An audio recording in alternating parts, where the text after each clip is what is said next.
The live TV, सच सबसे आगे। नमस्कार, द लाइव टीवी आप देख रहे हैं। आपके साथ मैं हूं आदित्य कुमार। कुछ ऐसे लोग हैं जिनका काम ही यही है कि कैसे नफरत को बढ़ावा दिया जाए, कैसे लोगों को गलत इंफॉर्मेशन दी जाए और जहां मुस्लिम हो ना वहां भी मुस्लिम नाम को लाके खड़ा कर दिया जाए और फिर उसके बाद उस खबर को प्रचारित और प्रसारित कर दिया जाए। ऐसा काम राइट विंग के जो कुछ वेबसाइट्स हैं वो बहुत ज्यादा करते हैं। ऐसे में ही एक वेबसाइट का नाम है पंचजन्य। आपने देखा होगा, कई सारी खबरें भी यहां पर चलती देखी होंगी। और जिस तरीके से इन्होंने मध्य प्रदेश के घटनाक्रम का जिक्र किया, उसने मुसलमान को एक्यूज बना दिया, मुसलमान को मतलब बना दिया अपराधी जो है, और कह दिया कि मुसलमान था उसको जो है रिहा कर दिया गया। दरअसल आपको पता है कि मध्य प्रदेश में हाई कोर्ट ने जो है एक फरमान सुनाया जिसमें एक रेपिस्ट की सजा को कम किया गया और उसके बाद ये चर्चा का विषय बन गया। अब क्योंकि राइट विंग के लोगों को ये चाहिए था प्रोपेगेंडा कि कैसे भी करके, क्योंकि लोगों का नाम तो पता नहीं लग रहा था, जहां भी अपराधी की बात हो रही सिर्फ अपराधी कहा जा रहा था, उस रेपिस्ट कहा जा रहा था, लेकिन कहीं भी कुछ वेबसाइट्स में उसका नाम का जिक्र नहीं किया गया था। तो इसका फायदा उठाया गया और फिर लिखा क्या गया जरा आप देख लीजिए, फिर मैं असली दोषी का भी नाम आपको बताऊंगा। देखिए पंचजन्य ने लिखा क्या है कि मध्य प्रदेश हाईकोर्ट ने रेप के दोषी मोहम्मद फिरोज की मौत की सजा को उम्र कैद में बदला। कहा दयालु था मोहम्मद फिरोज, लड़की को जिंदा छोड़ दिया। ये चीज लिखी गई है, जबकि जिस नाम का जिक्र इसमें किया गया मोहम्मद फिरोज, ऐसे नाम में कोई शख्स था ही नहीं, जबकि जो वो शख्स था वो हिंदू था, उसका नाम राम सिंह बताया गया है। और देखिए मोहम्मद जुबैर ने ये दोनों ट्वीट किए हैं। मोहम्मद जुबैर ने पंचजन्य का भी वो ट्वीट किया। फिलहाल पंचजन्य ने अपना ट्वीट डिलीट कर दिया जब हमने आपके देखा, लेकिन तब तक मोहम्मद जुबैर ने स्क्रीनशॉट लेकर इसको डाल दिया और सबके सामने आ गया और लिखा भी उन्होंने कि Panchjanya trying to do what it's best known for. ये इस तरीके की हरकत कर रहे हैं पंचजन्य वाले, अब देख लीजिए। फिर उन्होंने हिंदुस्तान टाइम्स का भी एक स्क्रीनशॉट शेयर किया जिसमें बाकायदे लिखा हुआ है, the kind enough to leave girl alive, MP High Court reduce rape convict life sentence.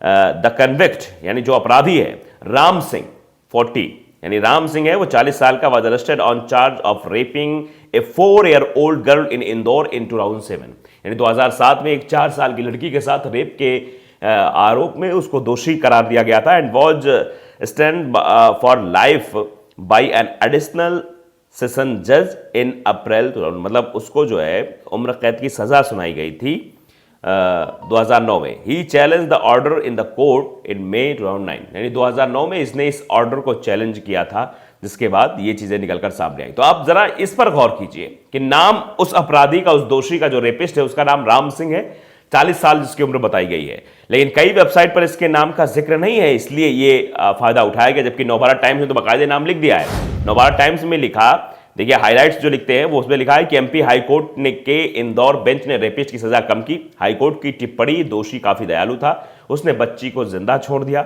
Civil court से दोषी राम सिंह को उम्र कैद की सजा सुनाई थी, दोषी ने 4 साल की बच्ची से किया था रेप। देखिए सीधे लिखा है, सिविल कोर्ट से दोषी राम सिंह को उम्र कैद की सजा सुनाई थी।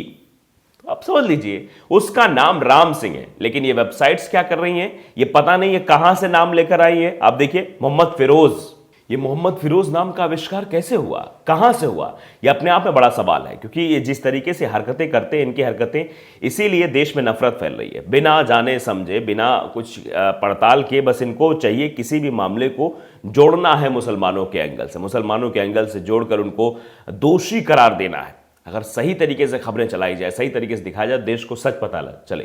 अब कुछ लोग हैं ऐसे सर्च तो करेंगे नहीं, उन्होंने आज तक की वेबसाइट देख लिया, आज तक की वेबसाइट पे भी कहीं भी उस अपराधी का नाम नहीं है, तो ऐसे में लोगों को लगेगा कि हाँ ये जो कह रहा है ये सही है, ये सब मतलब बिल्कुल सही है, नाम बदल रहा है। अब देखिए लोग लिख भी रहे हैं, असलम खान है, उन्होंने ट्वीट किया इस पर कि राम सिंह कहते हुए शर्म आ रही होगी, तभी नाम बदल कर बदनाम करने की आदत है।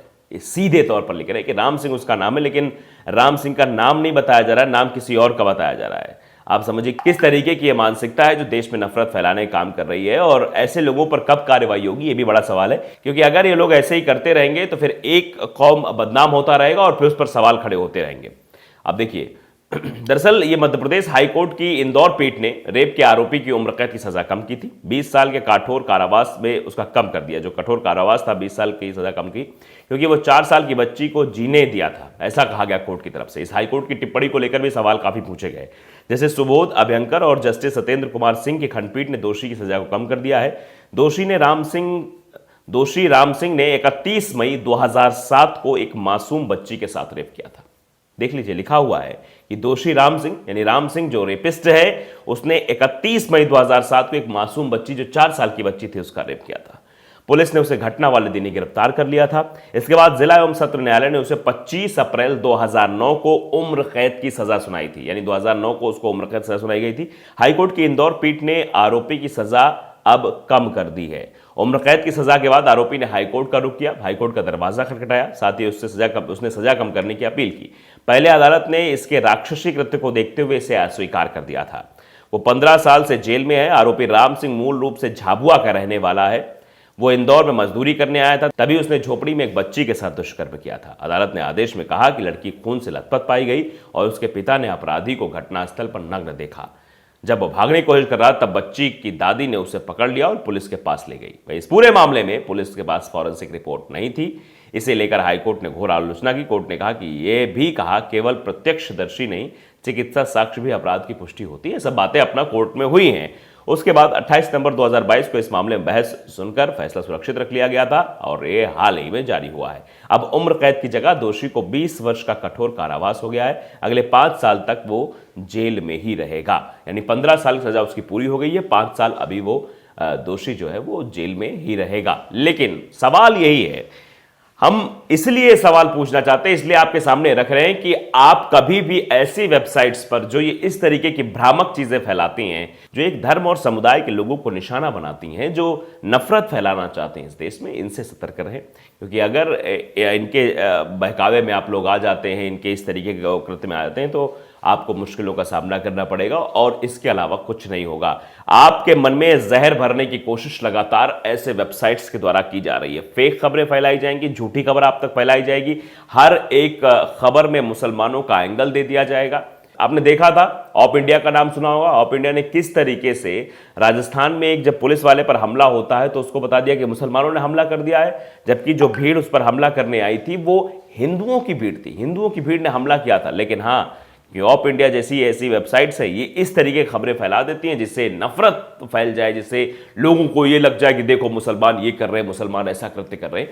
ये इनकी एक सोची समझी साजिश होती है। आप इनके कोई भी वेबसाइट्स इनकी खबरें उठाकर देख लीजिए, जिस तरीके खबरें लिखते हैं, जो इनका पैटर्न है लिखने का, और उसमें सिर्फ और सिर्फ एक कौम को निशाना बनाने की कोशिश हमेशा से की जाती रही है। और इनका ये चाल चरित्र पहली बार नहीं है, ये कई बार इनका ऐसे चाल चरित्र निकलकर सामने आया है जिसमें साफ तौर पर दिखाई देता है किस तरीके से ये लोग झूठ फैलाने का काम करते हैं।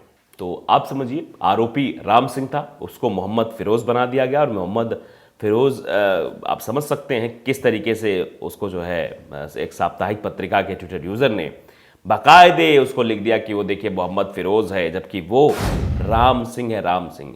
तो क्या अब ऐसे लोगों पर कार्रवाई होगी जो इस तरीके से मुसलमानों को बदनाम करने के लिए ऐसी खबरें छापते हैं, ऐसी खबर को प्रचारित और प्रसारित करते हैं? फिलहाल तो डिलीट कर दिया गया, लेकिन ये समझना होगा कि इस तरीके की चीज़ें अगर करते हैं तो सवाल तो पूछा जाना चाहिए कि आखिरकार क्यों हर एक मसले में मुस्लिम एंगल ढूंढकर इस तरीके से किया जा रहा है। तो द लाइव टीवी को अगर आपने सब्सक्राइब नहीं किया, सब्सक्राइब जरूर करिए, बेल आइकन दबाइए ताकि सच खबरें आप तक पहुंचती रहें। नमस्कार। द लाइव टीवी, सच सबसे आगे।